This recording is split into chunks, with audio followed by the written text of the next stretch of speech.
What's up, everybody, and welcome to ITG Daily, the show that brings you the hottest in gaming news. I'm Drew Bosley, and that's the one, the only. It is Scott Savage. Scott, what's going on, man? Oh, I just made the decision. I'm going to pull out the old 360, and I'm going to play some old games that aren't actually backwards compatible for some reason. Like, an example would be? Stranglehold is one. Oh, dude, I haven't heard Stranglehold in forever. Huh, that's a shout out. Wow, there's going back in time, man. Oh, well, that's pretty cool. I'm going to do that, and then Fear, and then Fear 2. We'll see how I go. You can't play Fear on next-gen consoles? I'm not certain, Third gen? actually. Whatever I think I bought one of them, but it may have been Fear 2. I wouldn't have bought Fear 3. Ugh. Well, that's that's fair. Dude, let's get into today's show where people can join us live, usually every Monday to Friday over on twitch.tv/theofficialitg, as well as YouTube at youtube.com/theofficialitg. But if you can't join us live, hit us up later inside the game.ca, podcast services, and TV streaming networks around the globe. Coming up, today's show, Scott. No, it is still coming. Ubisoft said they're still working on the sequel to Beyond Good and Evil 2. Beyond Good and Evil 2, dude, it's still in development. They're not giving up on it. We just haven't seen part anything. of the Ubisoft redemption arc. Oh man, maybe we'll see what happens. We also get a release date for the Black Myth Wukong. Dude, have you seen this game at all? This is with the monkey. Yeah, I think we watched a bit of this the trailer on release. Sick. Oh, dude, or when they teased it. Yep, and Starfield could get delayed. Rumors are starting. Oh man, really? It's the way it works, man. It's the way it works. But let's get into it. Yes, Ubisoft is still working on Beyond Good and Evil 2, despite everything. Though the developer didn't have much to say about it. This comes from Osen over again at VGC. Beyond Good and Evil 2 is still absolutely, definitely, for sure in development. Ubisoft recently insisted following some bad news for the company. Ubisoft doesn't seem to be in the best of health at the moment, at least based on the rate it's canceling games. Last year, it canceled 4 titles, including a Ghost Recon game. Ouch. Scott, that one hurts right. Hey, there's one I downloaded again. But really, did you download Breakpoint? Yeah, I've got Breakpoint again. We're going to see if it settles a little better the second time around. I might have to put it back on my console. And just last week, it canceled 3 more games. Scott, as well as delayed Skull and Bones for the umpteenth time. So, you would think a game notorious for its lengthy development period, Beyond Good and Evil 2, would also end up on the cutting room floor. Turns out, no. It's still being worked on, despite everything. In a statement provided to Eurogamer, a Ubisoft spokesperson said, quote, Beyond Good and Evil 2's development is underway, and the team is hard at work to deliver on its ambitious promise, end quote. A bit lacking in the detail department, but hey, for those of you out there desperately hoping for this game to release, you can cling onto that for a bit longer, at least for now. Scott, where are you at with this? I'm so worried that after it's been so long in development, is this a case of Duke Nukem Forever, where it's been handed down from different team to team to team, and it's nothing like what it set out to be? Or is this, like I said, is this part of the redemption arc for Ubisoft? They drop this one, it's a slam out of the park, and we're back in business. Dude, that's a great question, right? Like, where are we here with this game? Because it has been so long in development. 2008. Dude, 2008. It was first revealed. Which was nearly half my life ago. Dude, which means it's also been in development before that, right? Like, it was already started before 2008. It was just revealed in 2008, which is just mind-blowing. I'm like, okay, 2008, 2018, that's 10 years. Oh, look, it's 2023 now. Like, wow. That long? Like 15 years, man? 15 years. How are they going to make any money on this, Scott? How are they going to recoup? Right? When you talk about Ubisoft canceling everything, this is one you think would have been canceled a long time ago. If you passed a decade in development, I know games are getting tougher and tougher to make. They're taking longer and longer to make as well. But at the same time, dude, if you go past the 10-year mark, you're really going to recoup anything out of this? Beyond Good and Evil 2, obviously a well-hyped game. Even to this day, Scott, I cannot wait for what they had promised and showed us long ago, right? Like the footage we scraped up is really, really old because nobody's seen anything since. So it's yeah, kind of leaves you wondering. It's fortunate that it became it's set to be a prequel, because otherwise it'd be Jade's grandparents by now. Or grandchildren, I mean. Yeah. The premise of what was going on here, right? Like, you are the big raider that you're heading out across these ships, across the solar system. You're going from planet to planet. Hello, No Man's Sky. Hello, Starfield. Hello, like, all these other games are going to come out before it. You had something here. You wonder what's going on. And obviously we know a lot of troubled things going on over Ubisoft right now. We definitely hope, and we talked about it before, how much we love Ubisoft titles. We love this studio, this company, and all their studios involved because we love their IPs. Beyond Good and Evil and Beyond Good and Evil 2 isn't any different. Dude, I love Beyond Good and Evil 1. When they announced 2, I was like, I'm down for this. But here we are 15 years out, still no title. Is this a case of Ubisoft biting off more than they can chew, trying to fill a ginormous open world? Doesn't really need to be that large. But like you say, there's Starfield, there's other games that have already done the big thing. But it makes you wonder, though, because, dude, as of recently, Assassin's Creed Origins, Assassin's Creed Odyssey, Assassin's Creed Valhalla, those are massive, massive games. Valhalla has been going for 2 years with DLC. Yeah. So you kind of wonder what's going on here then with Beyond Good and Evil 2. Where's the development cycle at? Where's their head at? Do they have anything to show for this at all? How many times have they gone back to the drawing board? I'm sure they're working on a whole lot of new systems, this, that, and the other. But at the same time, we're about to get Assassin's Creed Mirage, another Assassin's Creed game. So over the course of 15 years, Scott, how many Assassin's Creed open world games have we seen? A ton of them. Almost every one of them that's come out now, it feels like. I'm not sure how Ghost Recon stacks. Does Ubisoft just do this with everything? Because I know Wildlands was quite large, but Breakpoint, I really don't recall. It's definitely curious to see. Okay, Breakpoint didn't hit well with anybody at the end of the day. It didn't fare well for the press, the media. It didn't fare well for gamers. There are some that followed through with it. Dude, I'm over 100 hours into that game. Like, it's one of those. It's one of those I love to hate kind of games, right? Wildlands, loved it to death, dude. I absolutely adored that game. I'm a huge Ghost Recon fan. I've been playing these games for most of my life, and then since before you could see a gun, right? And then Breakpoint comes over, and I was like, here we go. Like, this is it. We're gonna buddy up, and we're gonna go with friends. And here we go again. We're back in. John Berthal is there. Like, man, like the Punisher. Yeah, I'm all down for this. And then it was littered with bugs. Just littered with bugs. I'll never forget the droning phase because I like to scope out my area. So as I'm droning in, dude, all of a sudden this building popped right in front of me. And I was just like, wow, really? And then they went over to Ghost Recon Frontline, which is supposed to be this first-person, fast-paced battle royale shooter. I'm like, that's not Ghost Recon, though, right? Like, Ghost Recon is playing your strategy, execute on being relatively stealthy for the most part.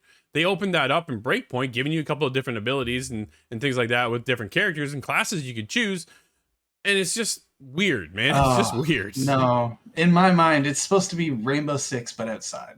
That's kind of how I look at it. Yeah, right? Oh, man. Well, just getting back to Beyond Good and Evil here, how many consoles do you think they've missed structured development for? Well, this is part of the reason. That's got to be a whole reason for delay right there. Yeah, just having to retool, for lack of a better word. So 2008, it was announced. What was that? PS3 days, Xbox 360, right? 360, yeah. 360. That's okay, right. So we're in the 360 PS3 era. From there, they pretty well missed that whole era. Then we get into PS4 and Xbox One, missed that. PS4 Pro, Xbox One X, missed that. We're now into the current gen of the PS5 and the Xbox Series X and S. You have to think they got to put out something now. You have to show something, right? Otherwise, you're going to lose out on investors. There's a reason why Ubisoft is losing money. It's because they're holding on to these IPs for so long and not having something to showcase. You need to turn games around. Typically, what we see is an average turnaround between, depending on the size of the game, the scope of the game, 3 to 7 years, right? Is when we're going to see that game. Starfield is one of those prime examples. About that 7-year mark is when we're going to see this game. It's when you hit the 10-year mark, you're kind of going, what happened here? And then they well surpassed that for 10 years, man. It's just like we're 2023 now. This is mind-blowing, Scott, that they can keep this going. They're not gonna make their money back. Raises a lot of question as to what's going on just across the whole board. Management. Yves Guillemot can't blame one person or one department for this. It's clear. No, it does make you question what's going on there. No idea on the release date of that, but we did get a release date for Black Myth Wukong, reveals summer 2024 release date. This comes from Alexandra over at Game Ranks.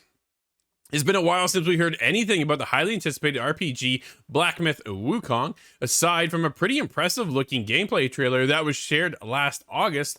There's been little word out of development studio Game Science on the project's progress, until now, that is. Thanks to a very strange but compelling new trailer to celebrate Lunar New Year, a release window for Black Myth Wukong has finally been confirmed. Although it's pretty vague, players can now put a rough estimate on when they can hope to play the game, which is coming in summer of 2024, Scott. No official date, which gives them plenty of time if they want to delay the game as well. From what I remember seeing about this, it was quite a fast action third-person kind of game. Well, let's get into it, Scott. RPG. Because the game itself is being built on the Unreal Engine 5 and is based on the lore from the novel Journey to the West, which tells the tale of Monkey King. Although there's not a huge amount known about the game itself, it's thought to be a Souls-like in combat, and it will be released on PC and other as yet unannounced mainstream consoles, Scott, which is, I'm thinking, current gen. So I'm thinking Xbox Series X and S and PS5. Obviously, we're going into 2024. Do you think we'll see this on last gen consoles? I don't think so, no. Because this is put out just that far into 2024. Yeah. I almost hope by then we've kind of, shed the weight of the last generation that's kind of holding everybody back. No, absolutely. I think it's time to move on, right? At this point, I know people are still struggling to get that next current gen console. Like we're in that weird time shift still, right? I feel like we're still in next gen, but it's so old now that it's actually current gen. It's one of those things that go back and forth. I held on to my 360 all the way until it may have been 2014 by the time I bought one. Might have even been later that I got an Xbox One. So I also recognize that desire to keep what you have. No, absolutely. There's still a lot of great games on the old consoles, right? But I'm starting to see the next gen step that's holding back those current gen these games on the current gen systems. Like my wife is playing on the Xbox the Xbox One X, and the difference between that and the Series X are staggering. Like I'm already in the game, playing the game, and she's still loading, right? We're putting up armored walls in Rainbow Six Siege by the time she loads in. Dude, she still somehow shoots every camera. We tried to play PUBG together and we couldn't do it. It just crashed her console every time. Every single I was like, oh man. Yeah, it's one of those. Dude, let's get into some more rumors as we get over to Game Ranks once again with Dennis. At Starfield rumored to be delayed again. A new report suggests we might be waiting a tad bit longer. Starfield is one of the big AAA video game titles Xbox players are anticipating this year. Bethesda has been working on this game and slowly marketing it out for a good while now. Initially, it was even a game simply stated to be for next-gen platforms before being acquired by Xbox. Regardless, it doesn't look like we'll receive this game in the first half of the year. That's, of course, if the one online personality is to be believed. A new report is surfacing online that Mr. Matty plays during a recent podcast episode of Defining Duke. This YouTuber has gained a strong following and has expressed online that he's learned a slight delay has happened internally for Starfield. According to this individual, sources he has acquired have been right in the past, and he doesn't feel the information is false. But what Mr. Matty Plays has uncovered is that the game is slightly delayed, which would push it out of the first half of 2023 and instead come into the marketplace in the summer, Scott. Oh man, it's another case. I feel like this has been the motto of 2022. Yeah, here we go again. Another game delayed. But if this is to be believed, that's, first of all, maybe this is not exactly correct. But assuming it is, this is again another case of it's better off to wait. than to get something broken. Yeah. And with such a huge, weighty title like this, it cannot come out broken. Well, and right, I think that's the biggest thing. We always talk about the Bethesda jank. We can't have that now. Like, you are a part of Xbox. You need to come out swinging. You need to overthrow at this point. I feel Halo, push them over, roll over top of Halo, and be the staggering flagship for Xbox. Because right now, they don't have one. They really just don't have something right now. Well, that is the wait for go-to Gears. Platform. I think Gears 6 might bring that up. Sure. Again. Might bring up competition there. Absolutely. As of right now, dude, there is no Gears 6, right? We had Gears 5 a couple years back. We're still waiting on Fable. We're waiting on Everwild. We're waiting. Redfall's coming. Dude, it's not going to be, I think it's going to be a successful title, but it's not going to be you have to have an Xbox title, right? Starfield is that title for them. And so is Fable, but we don't know when Fable's coming either. So the biggest thing for Xbox and Bethesda is you have to nail this, right? You have competition out there, though. There is No Man's Sky, regardless of if you play it or not, right? We've seen No Man's Sky be able to really, Hollow Games really be able to turn that game around and make such a huge community of it now. The only similarity between No Man's Sky and Starfield is really just that it exists in our galaxy, but so does everything. So I don't... It's got to strike way above that. But I have also seen some pictures online, Twitter. So perhaps not correct. Perhaps it is. Who knows anymore? But I've seen pictures of Starfield being put onto the new console boxes. So you get a Series X, and on the box it has Starfield. And that suggests to me that it's coming soon. Not delayed, but then maybe there's some lag between communications there. Who knows? Yeah, but I just want it to work. I really I want to get enthralled. I want to fall in love with this game and be there for countless hours. Start it up, and next thing you know, 4 hours have disappeared, right? Like, I've done that with a couple of games I've recently played and working on for the show, but all of a sudden I'm like, holy crap, man, like, I'm 10 hours in on this game. I had no idea. Like, I really kind of thought I was around the 2-3 hour mark. Poof, and it just vanished. You can catch mine and Steve's review this week on Children of Silent Town. And that's one of them. Dude, it just flew by. There's another one I'm working on right now for next week's show. And I'm like, holy man, some of these games are really coming out and they're surprising, right? And I think Starfield needs to be surprising. I think it needs its own showcase. We're going to get it. We're going to get that. We don't know when, but do we get the actual release date at the showcase then, Scott? Yeah, if there is a delay out of that half of the year, I think they should. They really should give us some sort of a window. Even if it is, again, another just a month window. Yeah, no, absolutely. Speaking of delays, Scott, Skull and Bones footage shows off narrative gameplay. We all know Skull and Bones, once again, delayed. We're supposed to get into March. It's no longer coming to March. Ubisoft has had to push this back once more. Here's the odd thing, Scott. Then they gave us 30 minutes of footage to watch. Yeah. So it's just like, what? You just delayed this, and now you're going to showcase the game? That's a little odd. Did somebody forget to check the email before they hit upload, or... Dude, this is Stephanie over at VG247. A new developer video for Skull and Bones has been released and shows off 30 minutes worth of footage for the game. While the game itself is not a narrative adventure, there is some narrative in it to tell a story in specific circumstances and referred to as an investigation.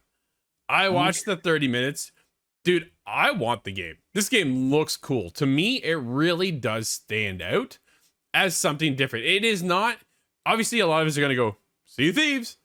And yeah, right. You're both pirates. You're out there looting. There's a difference though. There's a heavy difference. You play as a character in Sea of Thieves. You're a pirate, which allows you to go out and do whatever you want, make your pirate ship, right? And then you go to islands and things like that. Doesn't happen. Climb a mountain if you want. Yeah. Climb a mountain and snipe somebody like 10 kilometers away. Shout out to Darth Maxor. Good friend of mine. Dude, that does not happen here. You send your crew out, you stay on the ship, and then you plunder from the ship. And then you go to outposts where you can get contracts, and this investigation kind of unplays that way, kind of unfolds as you explore. You get clues. Dude, I was surprised. The clue itself, when you read the clue, it's completely voiceovered. I was shocked to see that, because when you pull up a clue in Sea of Thieves, you're just reading, right? And you're reading, and you're reading, and you're reading. which is fine. So I was kind of surprised because there's a lot of personality and character in what I saw out of the 30 minutes. So optimistic of what's going to happen here, but it's nice to see they are tossing some kind of story element into the game, because we want more than just going out to plunder. We even see Sea of Thieves bringing in a pirate's life and giving us story beats, right? In other ways around to grow a story within the pirate world for Sea of Thieves. And it keeps us going. Dude, I was just in it the other day with my son. What an amazing experience. What a great game. We did get nailed by some trolls, the Megalodon, and then the Kraken just sunk us. But either way, we had a blast, right? It was just one of those, welcome to Sea of Thieves. Part of the fun of being a pirate, yeah. Yep, right? And that happens here too with Sea of Thieves, Scott. There's strong competition for Skull and Bones now to measure up to Sea of Thieves because, yeah, like you say, it's a whole environment already there, a whole ecosystem. I'm really hoping that Skull and Bones can be the live service that changes my mind about live service. Because that's how you could inject a lot of this narrative in different events. Yep, you host these events, right? You get us in. The thing that I like so much is the realistic look of the game and the cosmetics you get. Like, it even had just this simplistic skull on the front, on the big mast in the front. Dude, it was awesome. I'm like, this thing looks cool. And I can kit out my entire ship like this. Yo, I am down to play. And we go with friends.